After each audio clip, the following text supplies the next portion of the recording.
কোরবানির গোশত দিয়ে যারা সাথে থেকেছেন, গোশত বানিয়েছেন, তাদেরকে পারিশ্রমিক দেওয়া যাবে কিনা?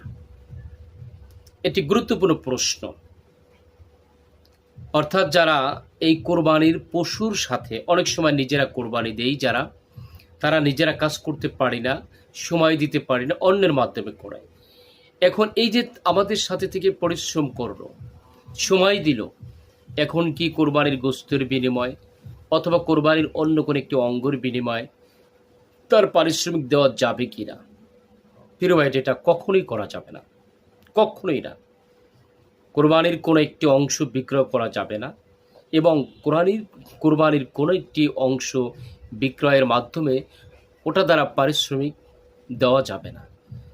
হ্যাঁ, তবে যেটা আপনি বিক্রি করবেন, সেটার যেমন আপনার চামড়া, অথবা চামড়াটা সাধারণত আমরা বিক্রি করি, সেটার টাকাটা কিন্তু আপনার সকলে যারা ভাগে দিই সমপরিমাণ ভাগ করে নেওয়ার পরে ওই টাকাটা কিন্তু দান করে দিতে হবে।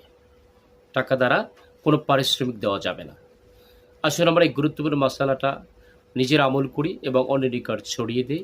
চ্যানেলটি সাবস্ক্রাইব করে পাশে থাকি।